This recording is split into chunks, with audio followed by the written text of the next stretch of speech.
የባህር በር የአንድ ሀገር የህይወት ደም ነው። ለንግድ ለባህል ለውጥና ለተለያዩ ግንኙነቶች ዋነኛ መተላለፊያ ሆኖ ያገለግላል። ከዓለም ጋር የሚያስተሳስር ወሳኝ ደጅም ነው። ይህ የተፈጥሮ ጸጋ ለኢኮኖሚ እድገትና ብልጽግና ቁልፍ ሚና ከመጫወቱም በላይ የሀገርን ሉዓላዊነት ገጽታ በማጎልበት ረገድ ትልቅ አስተዋጽኦ ያደርጋል። የባህር በር ከሰላማዊ የንግድ ልውውጥ ባሻገር ለሀገር ደህንነትም ስትራቴጂካዊ ጠቀሜታ አለው። ዓለም አቀፍ ትስስርን በማጠናከር ለሚሊዮኖች የእንጀራ ምንጭ በመሆን ዘርፈ ብዙ ፋይዳን ያጎናጽፋል። በአሁኑ ወቅት በአፍሪካ ቀንድ ዲፕሎማሲያዊና የጸጥታ ስጋት እንዲሁም ውጥረቶች ሰፍነው ይታያሉ። ከነዚህ መካከል ኢትዮጵያ ወደብ የማግኘት ተፈጥሯዊ መብት ጥያቄ ማንሳቷ ውጥረቱን ቀስቅሷል። የወደብ ተደራሽነትና የወደብ አገልግሎት ጉዳይ ከአፍሪካ በህዝብ ብዛት ሁለተኛ ለሆነችው ኢትዮጵያ ዋነኛ ፍላጎቷ ሆኗል። እያደገ ያለው ከ120 ሚሊዮን በላይ የሚሆነው ህዝቧ ፍላጎት መጨመር ብሎም የጅቡቲ ወደብ አገልግሎት መወደድ ኢትዮጵያ ተጨማሪ ባህር በር ተደራሽነትና ወደብ ለማግኘት ጥረት እንድታደርግ አስገድዷታል። ኢትዮጵያና የወደብ ታሪኳን ወደ ኋላ መለስ ብለን እንቃኝ።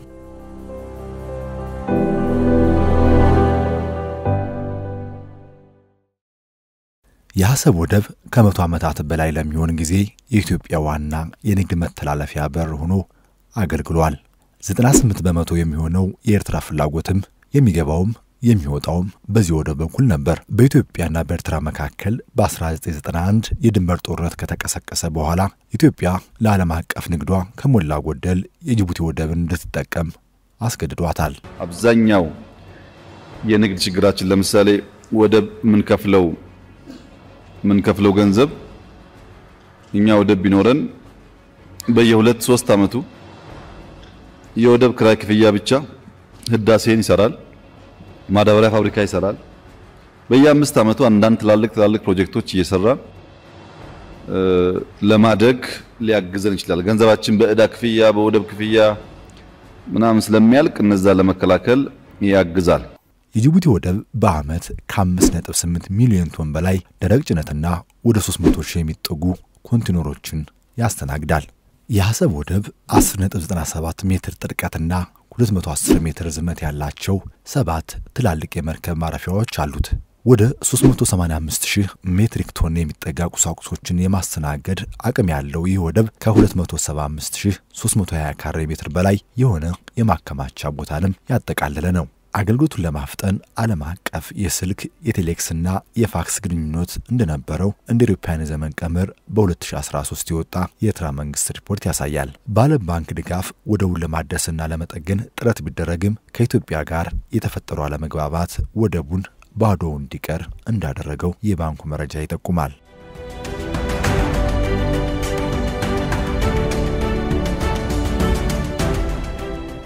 እንደ አውሮፓውያን ዘመን ቀመር እስከ 1995 ድረስ ከ90 በመቶ በላይ የሚሆነው በአሰብ በኩል የሚገቡና የሚወጡ ዕቃዎች የኢትዮጵያ እንደነበሩ ሰነዶች ያመለክታሉ።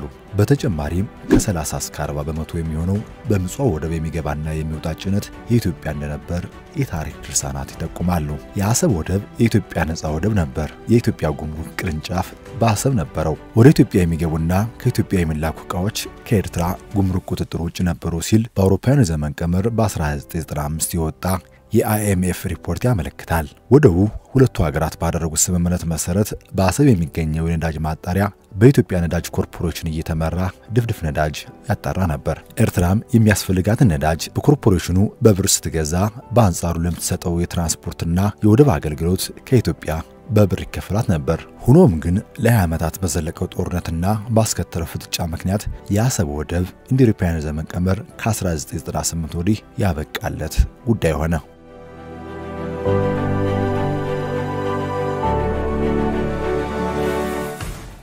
ጠቅላይ ሚኒስትር ዶክተር አብይ አህመድ ወደ ስልጣን መምጣታቸውን ተከትሎ በሁለቱ ሀገራት መካከል ከ20 ዓመታት በላይ የዘለቀው ፍጥጫ በአስመራና በጅዳ በተፈረሙ ስምምነቶች መቋጨቱ ይታወሳል። ብዙም ሳይቆይ ኢትዮጵያና ኤርትራን ከሚያገናኙ 4 መንገዶች አንዱ የሆነው በአፋር ክልል ወደ አሰብ የሚወስደው የቡሬ ደባይ ሲማ አሰብ መስመር የተከፈተ ሲሆን ከትግራይ ክልል ጋር የሚዋሰኑ መንገዶች በሙሉ ለጥቂት ወራት ተከፍተው ሲዘጉ የአሰብ መንገድ ለአንድ ዓመት ያህል ክፍት ሆኖ ቆይቶ ነበር። የድንበር መተላለፊያዎቹ ከተዘጉ ከአንድ ዓመት በኋላ ኤርትራ ከኢትዮጵያ መንግስት ጎን የተሰለፈችበት የትግራይ ጦርነት ተቀሰቀሰ። ነገር ግን የአሰብ መንገድ ከትግራይ ርቆ በአፋር በኩል የሚያልፍ ከመሆኑ በተጨማሪ የመንገድ ጥገና እየተከናወነ መሆኑ እንዲሁም የኤርትራ ባለስልጣናት ወደቡ መደበኛ ስራውን ለመጀመር ዝግጅት እያደረገ መሆናቸውን ተገልጾም ነበር። ከአሰብ ወደ አዲስ አበባ የነዳጅ ማስተላለፊያ መስመር እንደሚዘረጋ የሚገልጹ ዘገባዎች በወቅቱ እየወጡ የነበረ ቢሆንም ወደቡ ለምን ለኢትዮጵያ አገልግሎት እንዲውል እንዳልተከፈተ እስካሁንም ምንም አልታወቀም።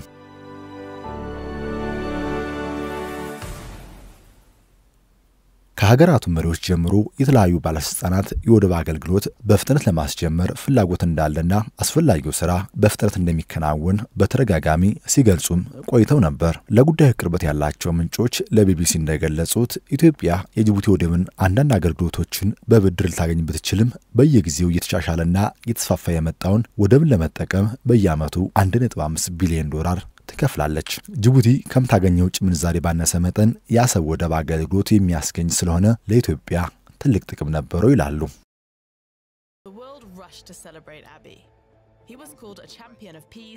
ለሁለት ዓመታት በተካሄደው የትግራይ ጦርነት ላይ በጋራ ቆመው የነበሩት ጠቅላይ ሚኒስትር ዶክተር አብይ አህመድና ፕሬዝዳንት ኢሳያስ መካከል የነበረው ግንኙነት ከፕሪቶሪያው ስምምነት በኋላ መቀዛቀዙ ይነገራል። ሁለቱ ሀገራት የጀመሩት ግንኙነታቸውን የማጠናከር እርምጃ የት እንደደረሰ ምንም ሳይሰማ ከመቆየቱም በተጨማሪ የሀገራቱ ባለስልጣናት ምን እየሰሩ እንደሆነ አይታወቅም። ይባስ ብሎም የሀገራቱ ግንኙነትን መስመር የሆነው የኢትዮጵያ አየር መንገድ በረራ እንዲቆም መደረጉም የቅርብ ጊዜ ትዝታ ነው። ጠቅላይ ሚኒስትር አብይ በቅርቡ ስለ ባህር በርና ስለ ወደቡ ያደረጉት ንግግርና ያሳዩት ፍላጎት የኤርትራ ባለስልጣናትን የሚያስደስት ሆኖ አልተገኘም። ኤርትራ ጋር አንዳንድ ወሬ ይነሳል። እንፈልገው ሰላም ነው።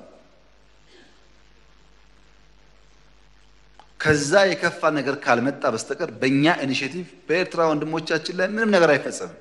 ኤርትራ ነጻ ሀገር መሆኗን ተከትሎ ወደብ አልባ የሆነችው ኢትዮጵያ ባለፉት 35 ዓመታት ውስጥ የህዝቧ ብዛትና የምጣኔ ሀብት እንቅስቃሴዋ በከፍተኛ መጠን አድጓል። ይህም የወደብ አጠቃቀሟን እና ፍላጎቷን ከፍ አድርጎታል። በኢህአዴግ አስተዳደር ዘመን የወደብ አስፈላጊነት ዝቅ ከመደረጉን ባሻገር ኢትዮጵያ የወደብ ባለቤት የመሆኗ ዕድል የተዘጋ ጉዳይ መሆኑ በተደጋጋሚ ሲነገርም ቆይቷል። ጠቅላይ ሚኒስትሩና የሀገሪቱ ከፍተኛ ባለስልጣናት የወደብ ጉዳይ ከዋነኛ አጀንዳቸው መካከል አድርገው መያዛቸውን መረዳት አዳጋች አይደለም። ለዚህ ምላሽ ከሶማሌ ነጻ ሀገር መሆኗን ካወጀችው ሶማሌላንድ ጋር ብዙ የተባለለት የወደብ አገልግሎት የተመለከተ የመግባቢያ ሰነድ መፈራረሙም ይታወቃል።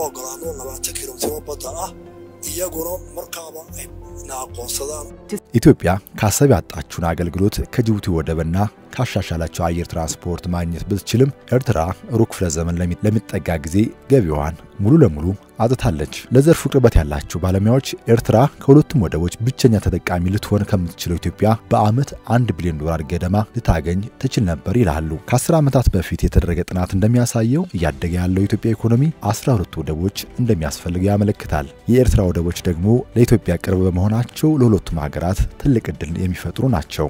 በተለይም የአሰብ ወደብን ከታደሰና ማስፋፋትም ከተቻለ ለኢትዮጵያ ብቻም ሳይሆን ለዓለም አቀፍ አገልግሎቱም ሊውል እንደሚችል ባለሙያዎች ይመሰክራሉ።